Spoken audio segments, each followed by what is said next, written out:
तो चलिए आज उस कहानी की गहराइयों में उतरते हैं जब पहली बार एक गुलाम देश के लोगों ने अपने हक के लिए आवाज उठाई। ये कहानी है एक आंदोलन के जन्म की जिसने आगे चलकर आज़ादी की नींव रखी। ये सवाल सुनने में जितना सीधा लगता है उतना है नहीं। दरअसल हमारी पूरी कहानी इसी एक सवाल के इर्द गिर्द घूमती है। आखिर वो कौन सा लम्हा था, वो कौन सी सोच थी जब एक पूरे देश को ये एहसास हुआ कि हाँ, हम भी आज़ाद होने के हकदार हैं। तो ये राष्ट्रवाद की पहली चिंगारी आखिर भड़की कैसे? देखिए, कोई भी बड़ा आंदोलन रातों रात खड़ा नहीं होता। इसकी शुरुआत हुई एक धीमी लेकिन गहरी समझ से।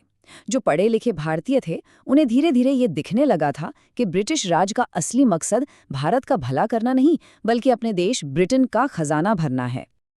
अब सवाल ये था कि ये जागरूकता सिर्फ पढ़े लिखे लोगों तक ही सीमित न रहे, आम जनता तक कैसे पहुंचे?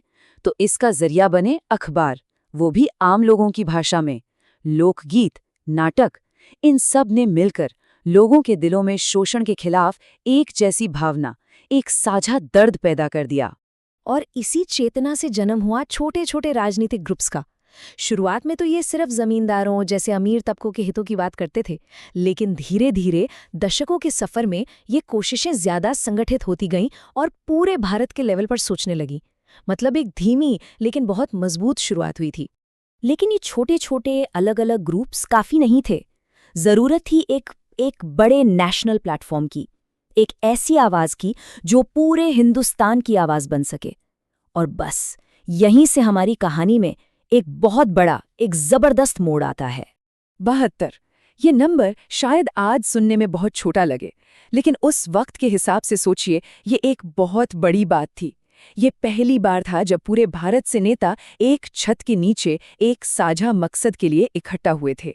ये इंडियन नेशनलिज्म की पहली संगठित ऑल इंडिया आवाज थी। लेकिन कांग्रेस के जन्म को लेकर ना एक बड़ी मजेदार और जरूरी बहस है।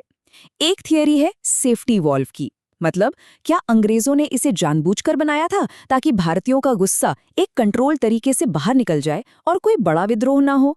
और दूसरी तरफ है लाइटनिंग कंडक्टर थ्योरी कि क्या भारतीय नेताओं ने चालाकी से एक ब्रिटिश अफसर का इस्तेमाल किया ताकि ये नया संगठन सरकार के सीधे गुस्से से बच जाए।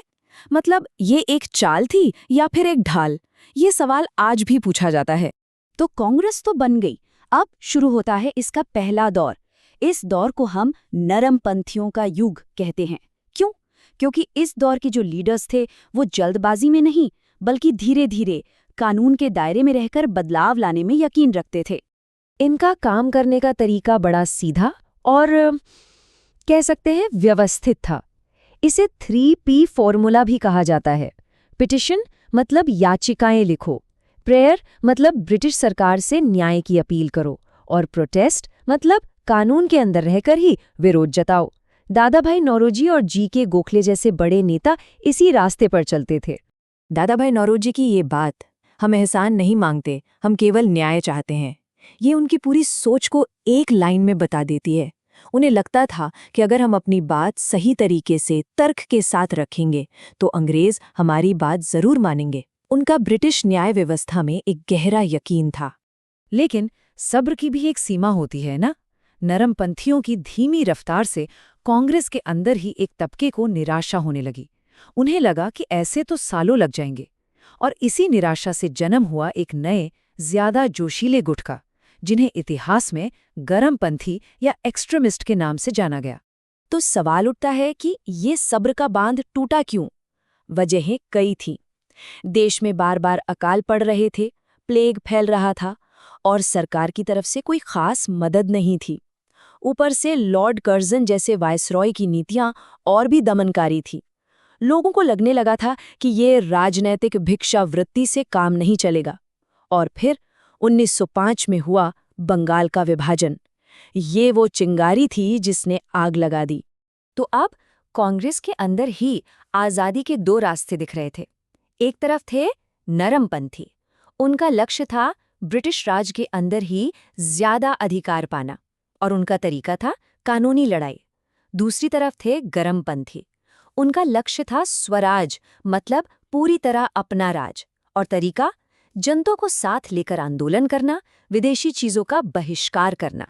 और बंगाल विभाजन के इसी फैसले ने देश के पहले बड़े जन आंदोलन को जन्म दिया और साथ ही इसने कांग्रेस के अंदर चल रहे नरमपंथी और गरमपंथी के झगड़े को भी बिल्कुल उबाल पर ला दिया।